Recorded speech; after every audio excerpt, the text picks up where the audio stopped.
enter the track between turns 1 and 2 onto one of our short chutes, each of which measure 1/8 of a mile and are located at the north and south ends of the speedway. There are 4 turns, each a quarter mile in length from entrance to exit, and 2 straights, each measuring 5/8 of a mile. Altogether, these add up to a total track length of 2.5 miles. You are probably beginning to feel the effects of our banking as we enter turn 2.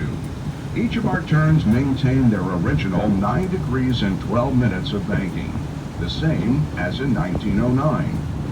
By comparison, Daytona International Speedway in Florida has 31 degrees of banking in its corners. The aerodynamics of Indy cars make them more suitable to lower banked surfaces. If you look to the inside of the track, some of the viewing mounds are coming into sight. These are located throughout the infield and are used by general admission ticket holders.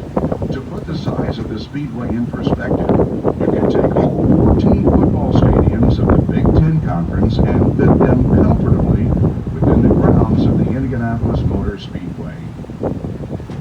Coming into view on the outside of the track are the Turn 2 suites. Constructed in 1973, these suites offer a close-up vantage point to the action on track for VIP guests and sponsors. In front of the suites and running throughout the inside and outside of the track is the catch fence.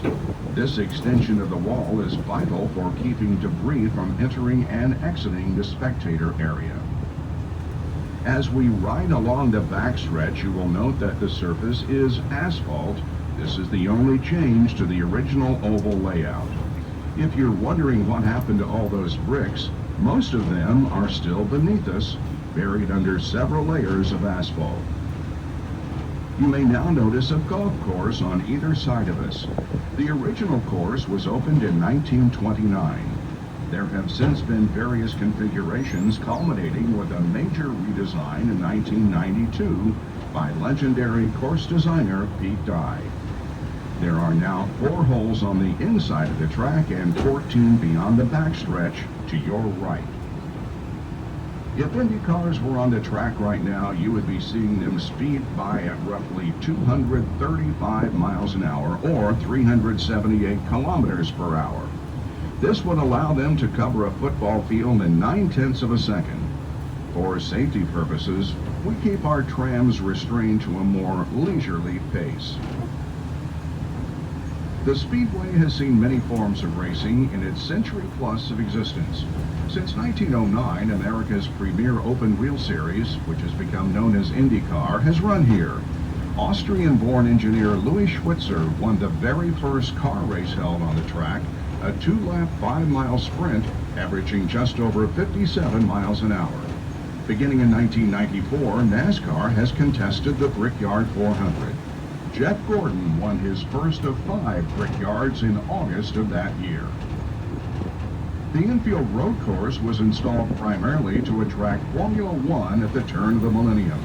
Legendary German driver Michael Schumacher captured victories in 5 Grands Prix held at the Brickyard. The world's top motorcycle series, MotoGP, has also run on the road course. The rains of Hurricane Ike could not slow down Italian Valentino Rossi from crossing the finish line first for the inaugural September race in 2008. Even the airspace around the Speedway is rich in history. The very first competition held upon opening in 1909 was a gas-filled balloon race, and in 1910 the Wright brothers were part of a major aviation showcase here. Recently, gigantic inflatable pylons were positioned around sections of the infield for air races. The Speedway's official logo, the wings and wheel, draw attention to the track's automotive and aeronautical history. On the inside of the track, just before Turn 3, lies one of the more recent additions to our facility, a quarter-mile dirt track. This was installed in 2018 in part to honor USAC and IndyCar driver Brian Clausen with the BC39 Midget Car race held in conjunction with the Brickyard 400. This has become a premier USAC event with over 100 entrants in the first year. As we travel through turn 3, be sure to look along the white walls on either side of the track. You will notice the SAFER barrier in front of the hard concrete. SAFER is an acronym for Steel and Foam Energy Reduction. This safety feature was developed by researchers at the University of Nebraska-Lincoln in conjunction with the Indianapolis Motor Speedway. It was first installed here in 2002. The SAFER barrier is responsible for saving many drivers from serious injury and can now be found at nearly all major racing facilities in the United States.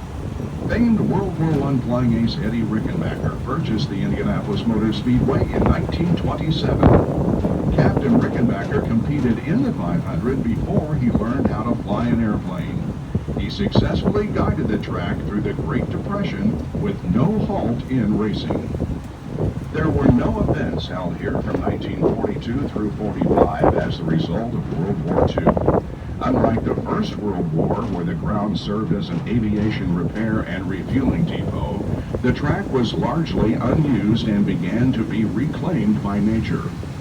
Plans were being devised for the removal of the speedway in favor of a housing development. At the urging of three-time 500 winner Peter Shaw, Terre Haute, Indiana businessman Tony Holman saved the track from demolition in 1945, purchasing it for $750,000. Under Holman George leadership, the speedway prospered and became the worldwide icon known today. In January of 2020, the track was sold to longtime race team owner and entrepreneur Roger Penske. If you look to the infield, you will see a portion of the road course. Early plans called for the inclusion of the road course to find its way through the infield of the Snowy Famous Park. Due to time and monetary constraints, it would be 90 years until its creation. In its current format, the road course consists of 14 measures to all 4.9 miles in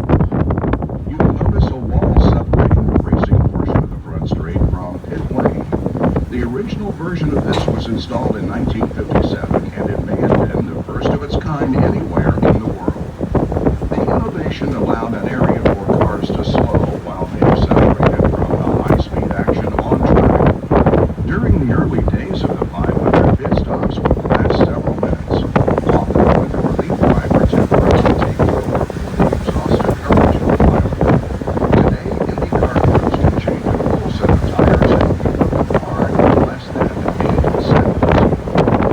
Coming up just off pit lane is Victory Podium, and adjacent to it, the Podium. This iconic structure has 10 floors, and its height is equivalent to a 13-story building. Opened in 2000, it is the location for timing and scoring, master control, media broadcast, and pilot suites. There have been various versions of this building dating back to the track's earliest days. Running through the freeway and onto the racing surface is a link to the past, the Yard of Bricks. Every brick you see dates to the original surface in 1909. The front stretch remained predominantly brick until October of '61, when the entire track was paved with asphalt, except for this narrow strip. The checkered flag is out. Goodyear makes a move. Little Al wins by just a few tenths of a second. Perhaps the closest finish in the history of the Indianapolis 500. A unique tradition has developed involving the bricks.